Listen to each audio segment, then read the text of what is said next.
Hi, Don. Hey, Jacob. Let me see your back end. Sorry. Let me see. Explain how you do editing when you get your camera. Do you mean post-processing? Yes. How do you post-process your photos at the end? Not your ass. Sorry. Confusion. I meant the photos, what you do on the back end of the shoot. Mm-hmm. Mm-hmm. Okay.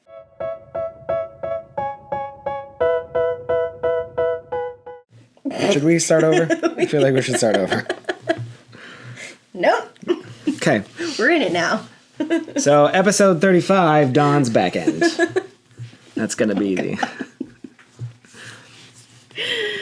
So, we're going to be talking about post-processing. Post-processing. So, everything What is you post-processing? Sing. We're going to have such a hard time saying Post-processing, sing. So, everything you do, basically when you get home from the shoot, and you're going to put those images somewhere. Stop counting. Okay, sorry. Where you put the images, what programs you use. But you're counting. That's not fair. I'm counting what I'm saying. You're just counting nothing. Focus. Okay, focus. Everything that you do once you get back from a shoot in order to deliver those photos to your client. Gotcha. So That's what we're discussing. You want to start? Or do you need me to start? I'll start. Okay. Because I think yours might be similar, but you have a few extra steps that I don't do. So it'll be good to know. Okay. To add on to what I do. So you've got your home. Yes. You have a memory card in hand. Memory card in hand. Go. All right. So now that I have a new laptop, I can actually fit my jobs on my laptop. That's fun. So I make a folder. I have my pictures folder, and then inside the pictures folder is the months, and then inside the months is each of the jobs. And so I make a folder for the job, and then I have a folder for the raw photos, which is what's coming off the card. So copy all of the files from the memory card into the raw folder. Then I take that entire jobs folder, once it's copied, and I also save it on my server. I have the same kind of structure on my server, but then that way, immediately, the raw files are in two places. Yep. Before I upgraded my laptop, it would be like a little small external hard drive that I would work off of, and then also still copy to the server. And then my memory card goes into my safe. So not that like I'm keeping people from stealing it, but just that it's in a dedicated place. I can't lose it. Nothing else can happen to it. I can't accidentally format it before I deliver the job. There's a fire. Get stuff. Not that you want to say it. Right. Okay. So some layers of protection. Then I create a Lightroom catalog for each job. So open Lightroom, make a new catalog, and I name it for whatever the job name is. And I try to include, when I name my folders and Lightroom catalogs, I try to put the year if it's something that I know is going to repeat. So if it's like a nonprofit gala that I do every year, like the name is going to have this year in it. Same thing with like family portraits, like, Smith Family 2025, because that way, like, even though they're all living in their own folders, if somehow they all get jumbled one day, I'll still know. And then I pull everything into Lightroom from my laptop, and I've made a little preset for import that just does like tiny little tweaks that I always want to have on my pictures as a starting point. Of course. And then I also select all of the images, and I will change the copyright on the metadata to my company name. And then from there, I do all of my culling in Lightroom too. So I go through. You're just telling all of it, not giving me a chance to talk at all. But you have more stuff that I know I think you don't know. I don't know. Okay. Keep going. So I do all the culling in there, and then export from there. Occasionally, yes. I think you should get more depth, though. Mm-hmm. How do you cull? Are you 1-star, 3-star, 5-star, colors? Nope, I'm a flagger. So. I don't think you can say that. Careful. They get demonetized. So I X out. Okay. I will, if it's a job where like I'm not sitting down right away to work on it, I will go through and do 5 stars for sneak peeks. So if it's a wedding, if it's a family portrait, if it's, like a corporate gig where they've already said, like, we need these 5 pictures next day, I'll go through and I'll 5-star just for my sneak peeks. And if I edit too many sneak peeks, or like once I'm done editing those, I'm like, yeah, I don't really like that one, I'll move it to a 4-star just so I still remember I did something to it. But for culling, I'm just using the X key. I'm just flagging. Okay. So get rid of them, but not deleting them from the catalog. Never. And occasionally I need to go back and like unflag one because that was actually the in focus one instead of the one I picked. I just do my basic edits. So most of the time I'm editing like the exposure, the brightness, and then adjusting the color. I don't really do a ton else. I used to pull images into Photoshop to like remove things in the background, but I have to do that less and less because Lightroom's taking care of it. A little better.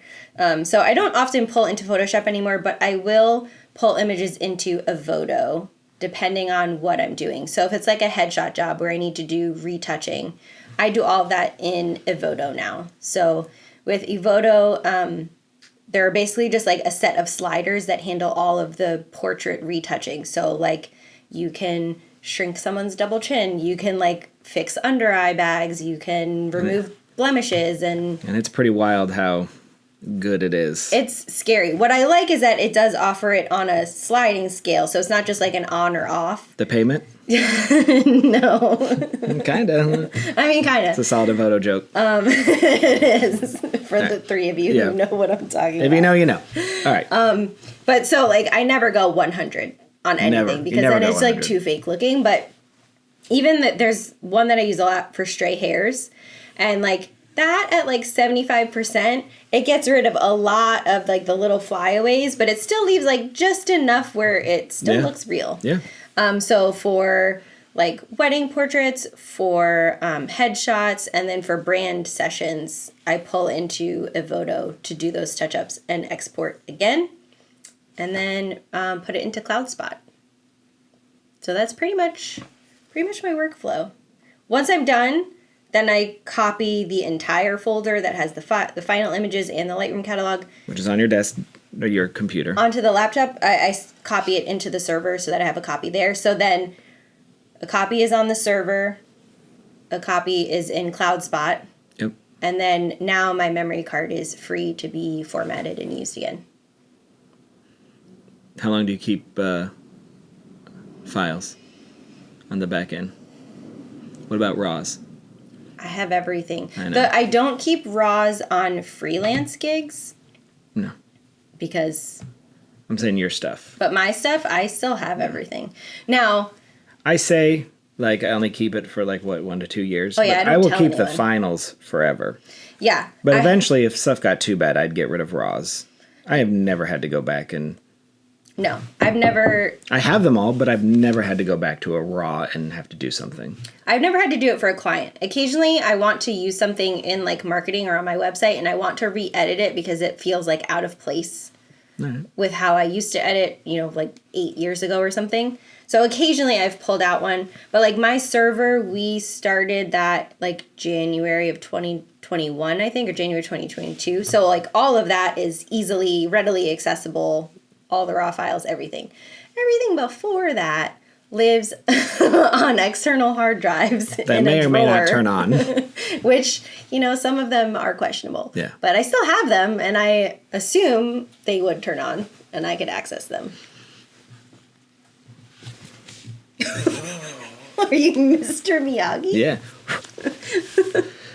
Is it my turn? Yes, your turn. Okay. Let's hear. It's actually pretty similar. Mm-hmm. So, memory card in hand, I am downloading straight to my iMac. Mm-hmm. I have an actual desktop folder called my desktop drive where I keep, and I also separate that between my jobs and freelance jobs as well, just so I know what I'm working on.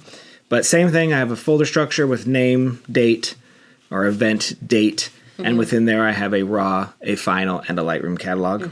And I literally just copy. It's just a template. Just paste it in there. I drop everything into the RAW there because I work from the computer. And then that I'm also downloading. I make a the same folder, but I put it in. I have 2 external hard drives because I don't have a server yet. That'll be my next, NOS. One day. Yeah. But I have 2 external hard drives. One kind of similar to that one you showed, and then a big old 8 terabyte girl that's hand cranked and. But so I will download the RAWs to them at the same time. Like I'll have all 3 going at the same time. I don't copy it, just all 3. And then when they're done, I make sure that the numbers match. Yes. So if I shot 1,433 images, I see 1433, 1433, 14. I check numbers and the gigabytes on each folder when I copy over too. So then when that's done, same thing. Memory card goes into, I don't have a safe, but it goes into a little folder I have that goes into there's a closet I have in my spare bedroom where my office is, and it goes in there.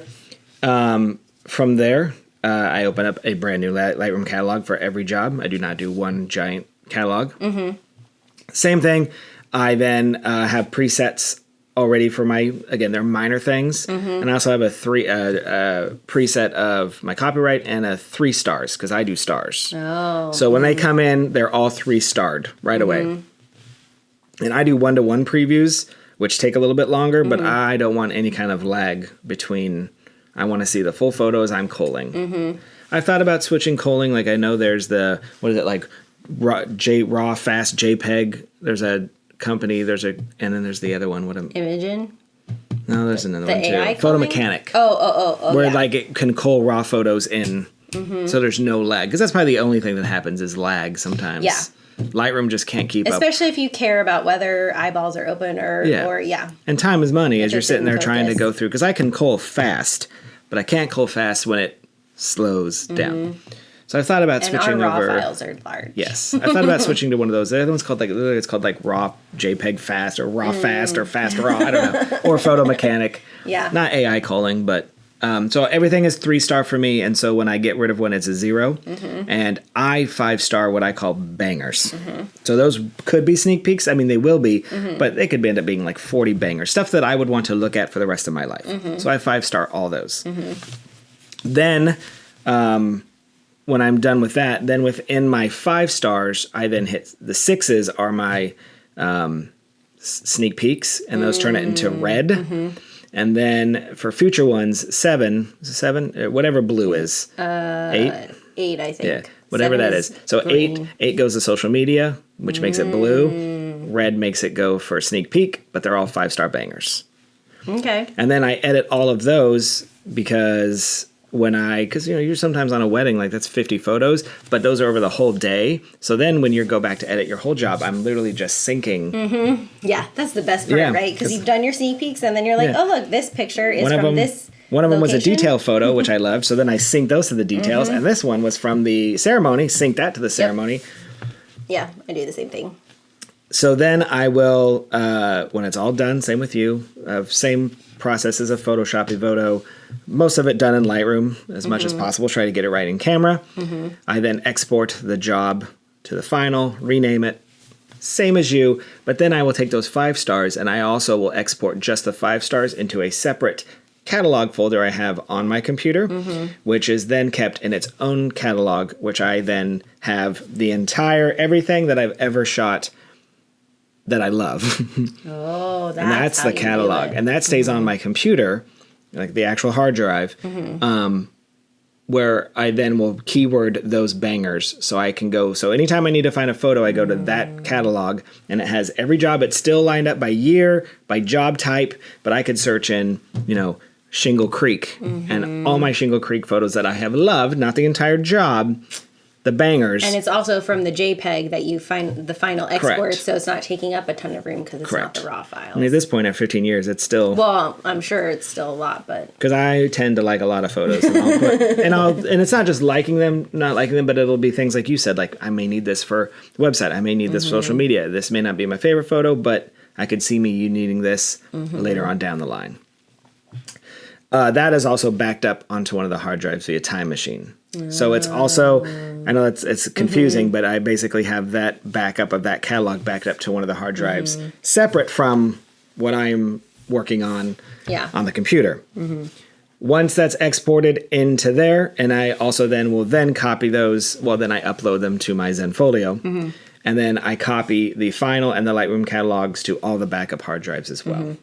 And then once I know that's all done, I actually then will delete the job from the actual computer itself, because I can't keep all that space on a hard drive on a computer. It just would never, I don't have that kind of room. So, and then same thing, I'm free to use that memory card then. So basically, when it's all said and done, I have 2 hard drives and the cloud that's backed up to. I really like your color labeling system. Yeah. And I know it's weird, but I have to have a keyboard that has I have the old ones, because I can go so fast over here, be like 5, 6, 0, and I have my keyboard, the arrow keys. I'm just like 0, 0, 0, 5, 0, 0. Like, once you get that system. I know. I'm just like X arrow, X arrow, X arrow. I do use the color labels, but for like other weird random things, and the colors don't mean anything. Like right now, I'm doing the Maitland Police Department headshots, right? So I'm doing that over the course of 5 days. So I'm using a combination of 5 stars to mark the 2 for each person that I'm editing, but then using the colors to separate the days so that I know, like, oh wait, this was from a different day. I need these to match so that I know that I'm, all my settings were correct or whatever. And there's no wrong way to do any of this. No, there isn't. You just need to find a consistent way. So Disney uses the 3 and 5, like a 0, 3, and 5 star culling, and never fails. Every time I open a catalog at Disney, I'm X, X, X. And then I'm like, dang it. Yeah, but they throw in like 4 stars too. It's too, I get confused. It's too confusing. That's why like 0, 3 is my baseline, 0 is garbage, 5 is great. So like 3 is sendable, 5 is a banger. Makes sense to me. Well, and it makes so much more sense to do the colors for sneak peeks and social media, because then it could be 5 stars, it could not be 5 stars. Like, and then in my and obviously I don't know about you, but when I'm on my job catalog, I have it so it's only looking for 3s and above. So when I hit the 0, it doesn't delete, but it disappears immediately. Yeah, I have mine flagged for like the unflagged pictures. So the flagged ones disappear as I X them out. And then in my banger catalog, as I call it, I have smart collection. So anything blue is for social media. So the minute it goes in there, immediately all of them go. So I can just click on the smart catalog for social media, and it shows me all the blues. And then, of course, like I said, if I want to keyword it down further,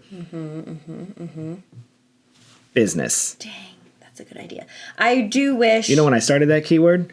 During COVID.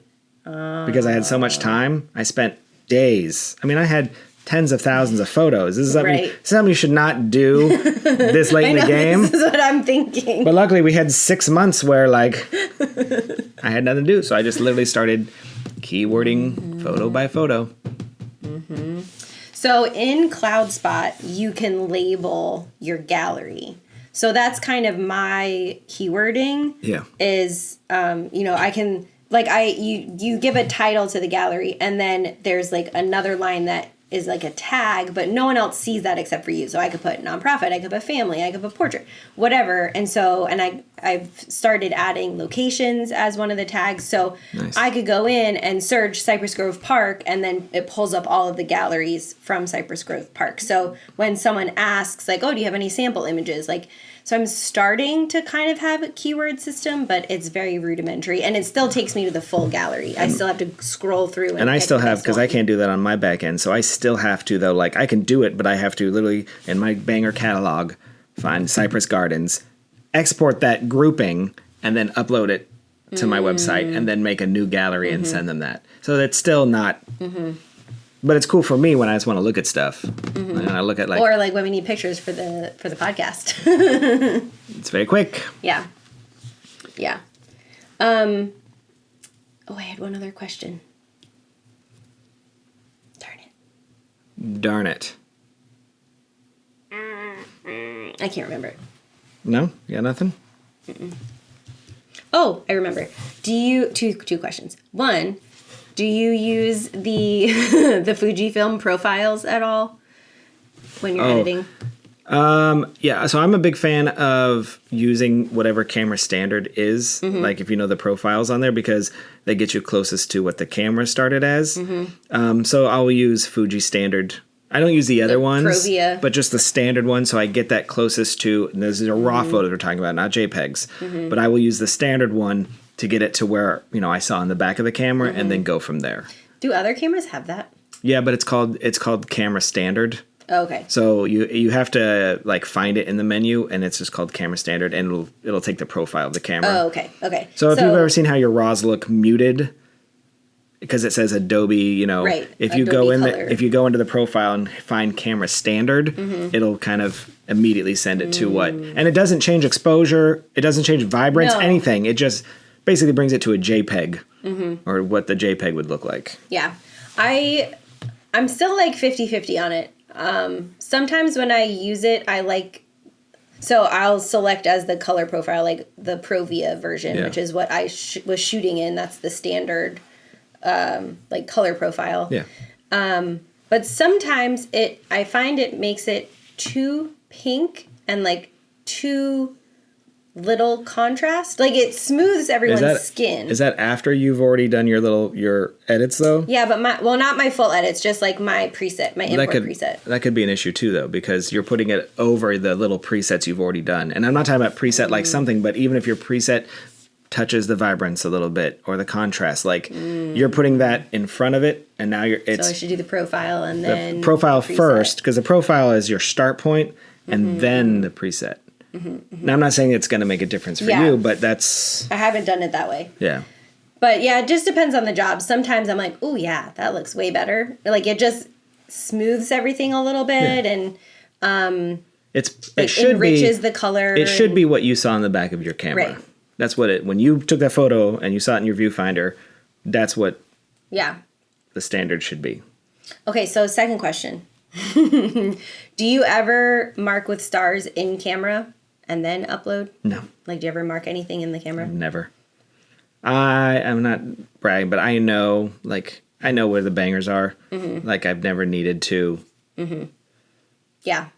I don't either. Sometimes I do just for fun, just to like play with it. But no, I don't. I actually had a job last week where I was delivering photos during the event. So they wanted photos for social media, and it was a Saturday night job. And I was like, I do not want to get home on Saturday night and then spend more time waiting for everything to download. So I was like, well, I can send you the images like in real time. Yeah. As long as you're okay with me not shooting for those times. And it was an event where like someone would get on stage and speak for 15 minutes. Someone else would get on stage and speak for 20 minutes. So like I had plenty of time. So I was just going through like the Fuji app. Yeah. And selecting which ones to download. You know, I select like a little batch to make sure, because you're looking at a tiny little thumbnail, but make sure, at least one of those, everyone's eyes would be open or whatever. And then just did like pulled it into the Photos app on my phone and did like auto adjust. Yeah, looks good. Send it off. So that was a very easy, I obviously still edited the whole job, but it was nice to do that. I know the answer, but do you delete cameras? Do you delete photos in camera? No. Never. Ever. I shouldn't say never. If I'm second shooting for someone, I might if I've like, like I couldn't get my flash to work. And so I took like 25 pictures where I'm just trying to get like something was wrong with the radio signal or whatever. But normally, no. Which memory card do you upload with? Well, I use the CF Express card, because that's the card I shoot RAW to, and I shoot JPEG to my backup card. But even if you didn't, I would still use the CF Express. It's so much faster. So much faster. Well, I'm saying if people that don't know. Yeah, so our cameras, the Fujifilm X-H2, we have the CF Express card slot and then a regular SD card slot. The X-T5 only has SD. It has 2 SD slots. So you're on your job, your wedding, you have your SD card and your CF Express card. Your download with both cards come out. The CF Express comes out. Okay. Not the SD card. Gotcha. That one can live in there because that one's just getting JPEGs. So that might be like a whole month of backup JPEGs that I only pull from when I need it for something. Or, like some of the freelance jobs we do, we only deliver JPEGs anyway. So I just pull that card out to download for that. Gotcha. So on your personal weddings, you still shoot raw JPEG? Mm-hmm. Yeah, me too. Yeah. I mean, I never shoot, No, I will say, though, for my own personal stuff, I will still download the JPEGs. I forgot to mention that, just in case. So the only time I download the JPEGs... I just put it in a JPEG RAW. I literally name it RAW JPEG or JPEG RAW, and I put it on the hard drive. I don't put it on the desktop. Mm-hmm. It's just there just in case. Mm-hmm. It's just a... So here's part of my theory, right? I don't bother saving the JPEGs because it's being saved in the same place as the RAWs. So if like something happens to that copy, it happens to both. But then my camera is with me and the card is still in the camera. So like if my house burned down, my camera is with me. Sure. And I have the JPEGs with me on that backup card that's still in my camera. So like that's kind of my my crazy thought process. The only time I do download the JPEGs is like I've had some jobs where, let's say, I shoot it, but then I send it out to get edited because I'm about to go out of town. Well, I'll save the JPEGs and upload it to CloudSpot as a backup. Gotcha. Even though, like, it's already been backed up in all the normal places, but because I'm leaving before it's being delivered to the client, I just want the extra backup of, like, another cloud-based copy. That's fair. So, but normally... I don't touch those until all the jobs on that card have been delivered, and then I reformat it and go on my day. Yeah. Mm-hmm. Mm-hmm. Anything else? I don't think so. How long would you say it takes you to edit like a 1-hour session and then an 8-hour wedding? Just edit like I've already downloaded everything? Yeah.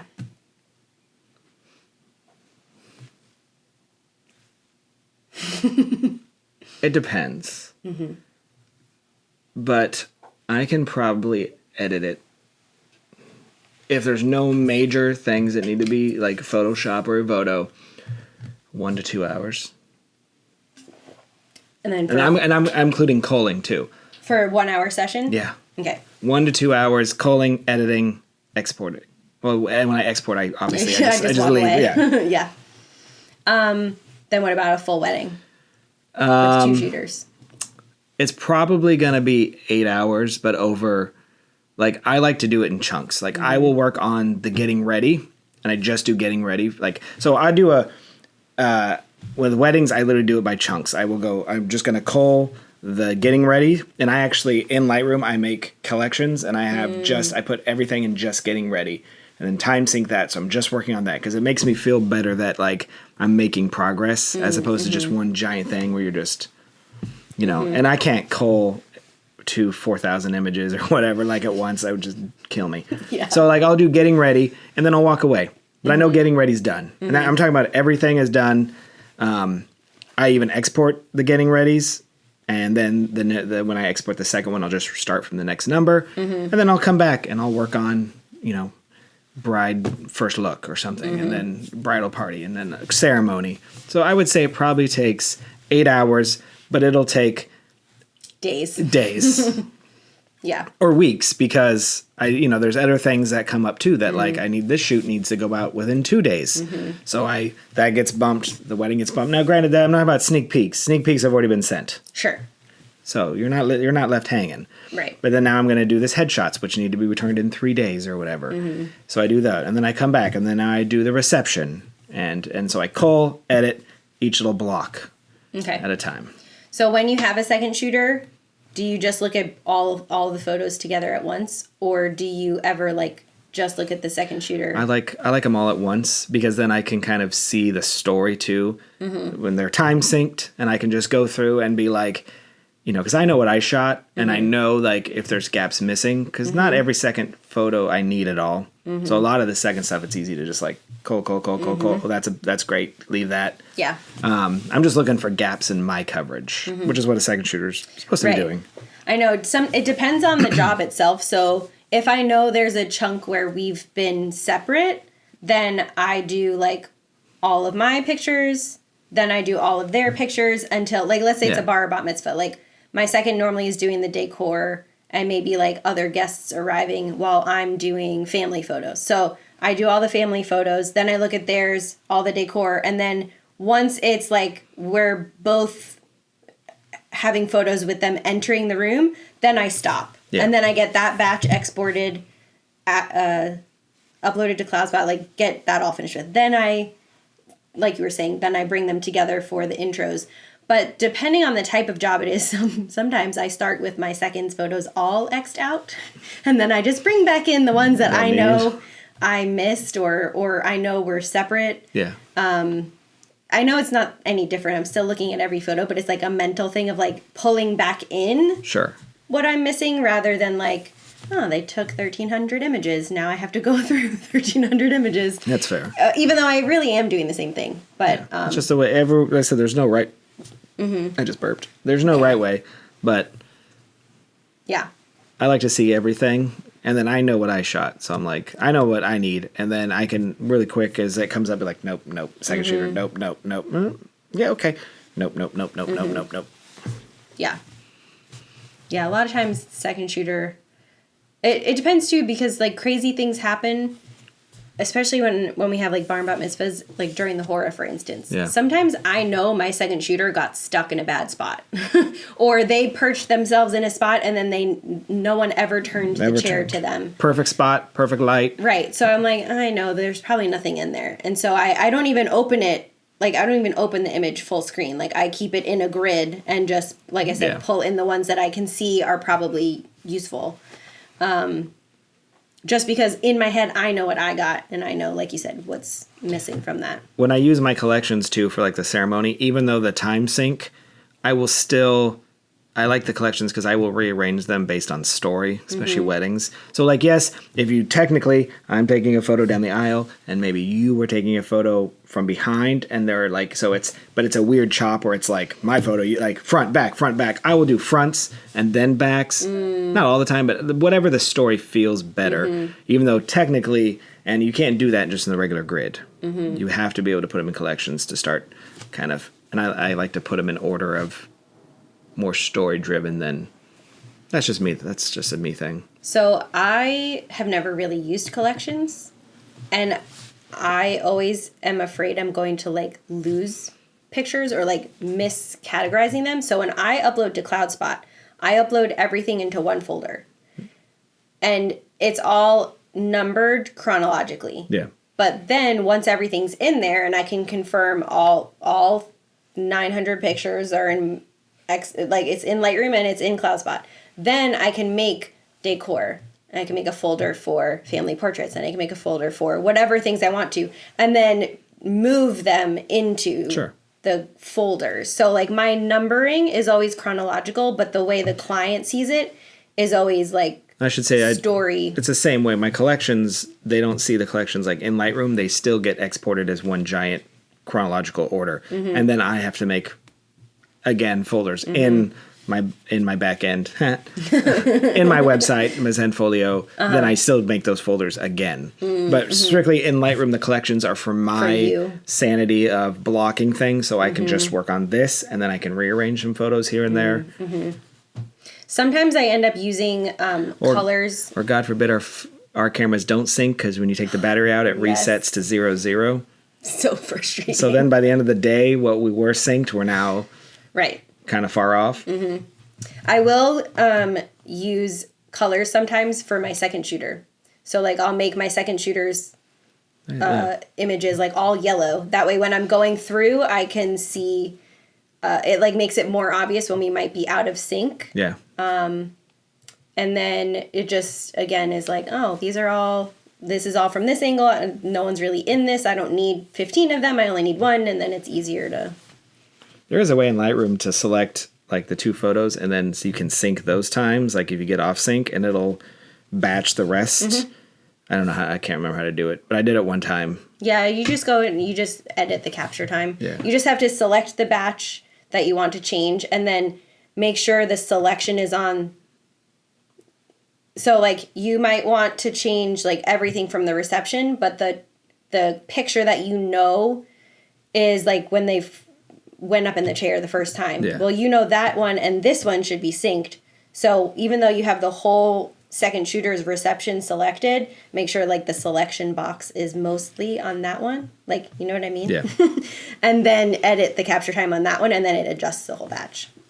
I do it a lot because that one flaw, That one. at least in my camera, it might not be with yours. I don't know. Because it's definitely done that with other, like, Okay. using Just- other cameras like Canons or Nikons as well. It's just slowly, 10 seconds here. Well, because we can't set the seconds on our Yes. cameras. We can only set hours and minutes. but it's still doing seconds in the background. Right, but we don't know what they are. So then the battery pops out, and I swear it just must go back to 0 It seconds. has to go back to 0 seconds. Because sometimes I've started, I think it was with Stephanie, I had us like re-time sync right before entrances so that, and I had a fresh battery, so at least, Yeah, that's a because good that's idea. what matters the most is those I don't care if dancing photos No. are all out of order. No You one don't can care. tell. But processionals and... Exactly.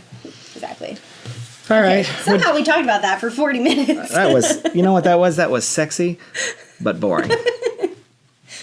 I wonder where I've heard that before. Well, enough about your back end. Let's talk about what you shot this week. I'm going to joke. Yep.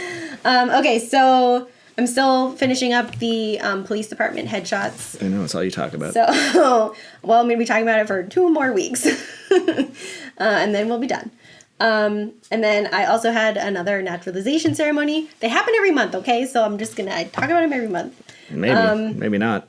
And then we mentioned this last episode, but I'm going to be doing a big mini session day, which will be my first time doing mini sessions like to this scale. Yeah. And so the two of us went and we did like a test session with just 3 families, set up our little spots in the studio that we were renting, kind of figured out like how that process would all work. So See how efficient we could be. I helped. You did. 2 brains are better than 1. So yeah, that was. I think it's more like 2 photographer brains equal 1 regular brain. But either way, So the one with 2 photographers as a podcast is just basically we should just talk to ourselves. kind of. I've seen our viewer count. That's pretty much what we're doing.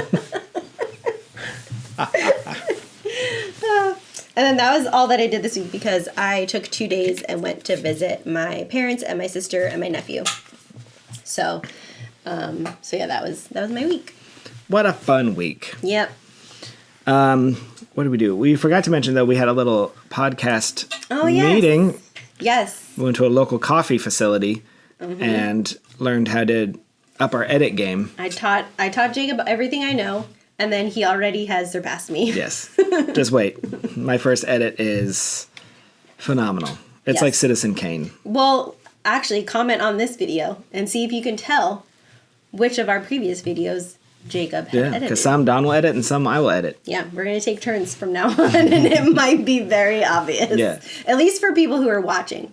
Count your views. We'll see who gets the most views. I had a convention and another group photo, which, again, conventions right now. Was it a big group? Like a 70? Oh yeah, that's pretty big. But it was indoors in a ballroom. They were in a ballroom, but they were supposed to do it in the ballroom they were in.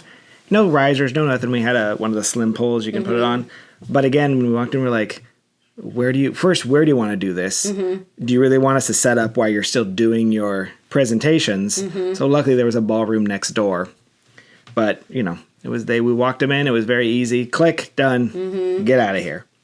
I wish I had a slim pole because the gala I did last week with the impersonators, we had to do a 65-person group photo, and they had a stage, so we had to do like 2 rows on the ground and then 2 rows on the stage. But I was like, you could see the like, you know how they put the TVs in front of the stage to project the slides or whatever for the presenters? Like, that was in front of them, and I asked for a ladder, but I didn't get anything, so I was just up on a chair.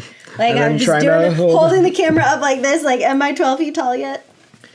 A slim pole, for those that don't know, is basically just a giant tripod pole. Like a 20-foot. Yeah, that you can put a camera on. There's also devices where you can attach it to it, so then you can control the pitch and the angle of the camera from like an iPad or a smartphone as well. And then also you just take the photo from it. So That's what that is. But it's very easy because you don't have to do risers. You don't have to do anything. Just put the camera way up there. Mm-hmm. Everyone look up there. Don't look at me. I then shot a nonprofit breakfast for you. Mm-hmm. I was at the naturalization ceremony. So I was doing the nonprofit breakfast, which was fine. It was a cute little spot. I'd never been in before. And it was, at the end, I was like, should I start a nonprofit? You got some really great photos for them, though. Like, Did I? Just like the happy smiling, yeah. That was another one, too, where usually I hate that kind of stuff. But the client, who we've worked with many times. The planner. Was literally like, come with me. And we talked about it. And she was like, come, stand right there. You too, look at him. I was like, yeah. She never leaves you hanging. Yeah. She always sets very clear expectations. And then last Friday, this Friday, what day we're at, I had a wedding at Lou Gardens. Fun. Yeah. Unfortunately, though, it was a 3:45 ceremony in the Rose Garden. It was 90 degrees, and it was so hot. I'm pretty sure the bride got sun poisoning or heat stroke at one point. I had to give her, like, when we were done, like, nice cold water that I keep because I'm, a smart photographer. Mm-hmm. I was like, someone was trying to get her water, but I was like, just drink this, please. Yeah. Just for my sake. And she was like, thank you so much. And then she gave it back and I was like, I'll wash that when I get home. Yeah. It was so hot. The last yacht wedding I did, it wasn't that hot. And they were from Central Florida. They know better. You know better. It's because actually, I don't know why they do them so early. They could have done it later. I mean, Lou Gardens does, they do close at 6. I think the latest you could do is, a 5. But you can still do it in the morning. You can you don't have to do it at 3:45. Yeah. The last yacht wedding I did, there was one of the guests was in, a spaghetti strap dress. And literally, departure was noon, but they were letting people on the boat at 11. So she had just been, up on the top deck hanging out. Waiting for, everyone was. Yeah, you're just cooking. And literally she, right as the ceremony was about to start, her dad came up. It was the bride's niece. Her dad came up and sat down and he's like, you are burnt. And it was I was watching it in real time. Just her skin yeah. It was so red. And she's like, well, that's tomorrow's problem. I was like, oh no. No, it's going to be in 2 hours probably. Yeah. I would have at least brought some chicken and started cooking it on there. Maybe some hash browns. I don't know. And my favorite part, though, is when we got to the ceremony after doing all the getting ready and all that stuff at 3:45 ceremony. We're there at 3:40 or something. Mm-hmm. We walk up and no one is sitting. They're all, if you know Lou Gardens, we're in that fountain and there's those little gazebos. Yep. There's 70 people hunkered in those tiny little gazebos. It's basically a baseball dugout, but smaller. And finally, the officiant starts walking and people have to come. Oh my gosh! Run to sit. Oh my gosh, they didn't make them sit first? There was no... Okay. There was no control. Got it. And this was a freelance wedding. I wasn't going to say anything. Sure. I was in my spot. Yep, you were. Heavily sunscreened. Yeah. SPF 50 everywhere. There was a little arch of flowers, and I'm standing perfectly in that one piece of shade that is going to the right here. So... Again, on the yacht, I was waiting for us to leave the dock, but there was nowhere else for me to go. So I was up on the top deck. It was too close for me to wander. I didn't want them to start and not pay attention. Yeah. And they have right where the ceremony is, it goes up and then there's the crossbar and that's where they normally hang the flowers. So I was standing in the shade of that because that's literally the only shade on the whole boat. And because it was noon, it was perfect. I was standing right under it. Well, they blew the horn for when they were leaving. And you dropped your camera? Oh, God. And everyone was sitting in their seats already, and I'm at the front, so they all saw me. Oh, it's funny. Cool. All right, so what are you watching on TV right now? Is this the Not Photography Corner? This is the Not Photography Corner. What am I watching? Movies or TV show? All whatever you want. Just whatever you've been watching. All right, so it's very heavy Max right now. HBO Max for those that have it, because I don't have it. Literally, The White Lotus just ended. Mm-hmm. I'm halfway through it, so still watching The White Lotus season 3. Mm-hmm. One of my other favorite shows, Hacks, Have you watched Hacks? I don't have Max, so. Oh, well, then you're the worst.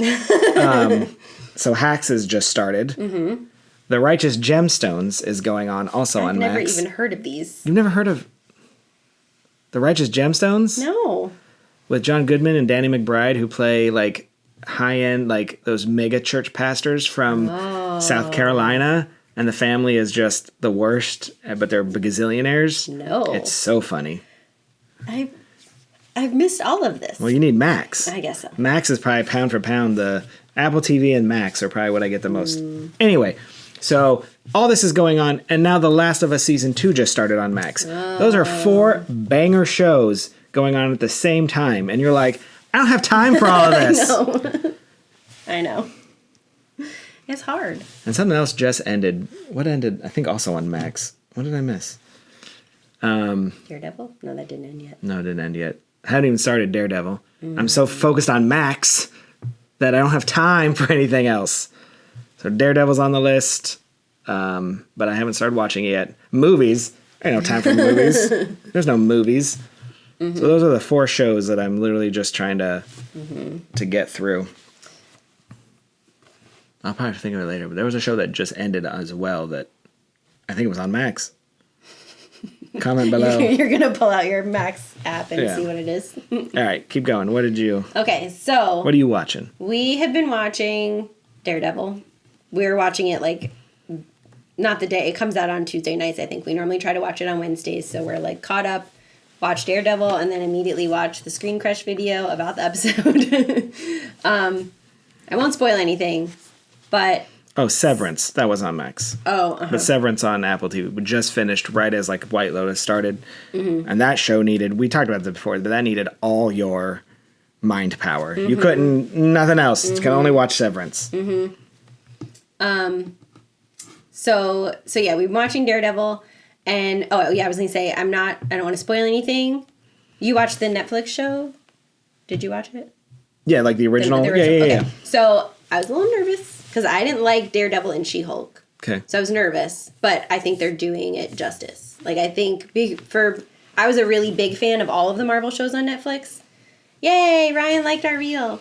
I was a fan of all of all of the Marvel shows on Netflix. Yeah. And I just liked they were, like, dark and gritty, and so I feel like it's doing it to justice.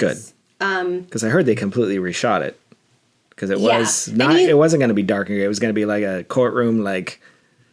Yeah, and there were some, like, especially in the most recent episode, there were a few, like, oh, this is one of the reshoots. Or, like, oh, that was definitely part of the reshoot. Yeah. Like, you can tell a little bit, but it's all been for the better. Good.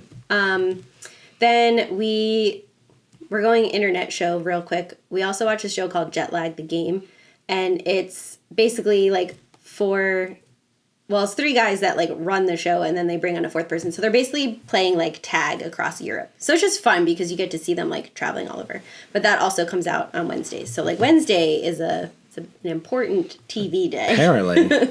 And then after we saw the Doomsday trailer, and we saw all of the X-Men actors that are going to be in it. Is he on break or something? He probably is on his lunch break, yes. Jesus. Thanks for the support.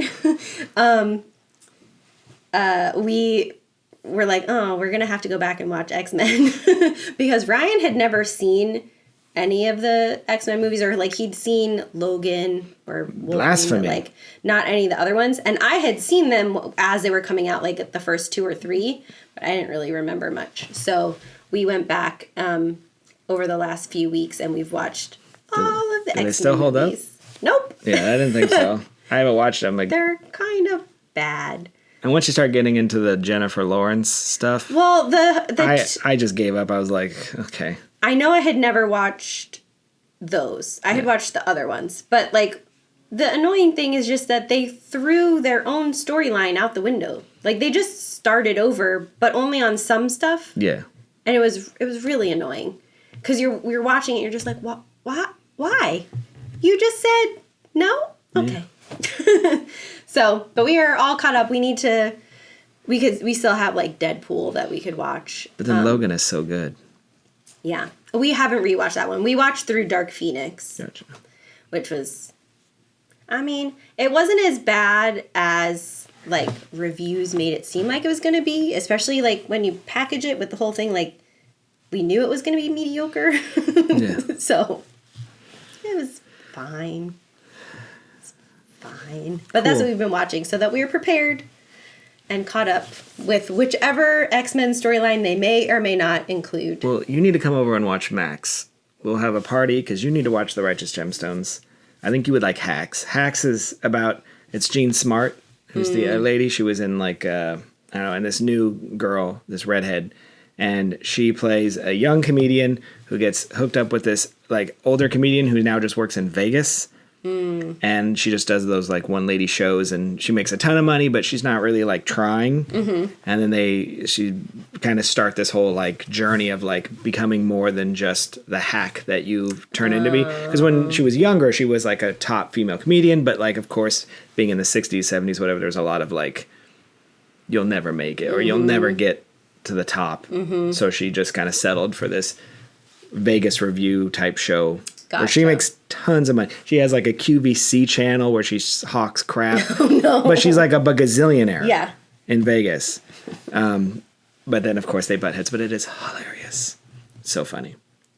I do. That does sound good. And it's only on, it's not even an HBO show. It's like when Max is first like just Max, just online. Well, I'm super excited because I got a new phone and switched my plan with T-Mobile. So now my plan includes Apple Plus. Yeah.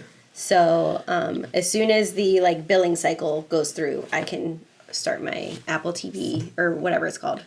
Apple TV account. Apple TV Plus. Yeah. Ted Lasso. Shrinking.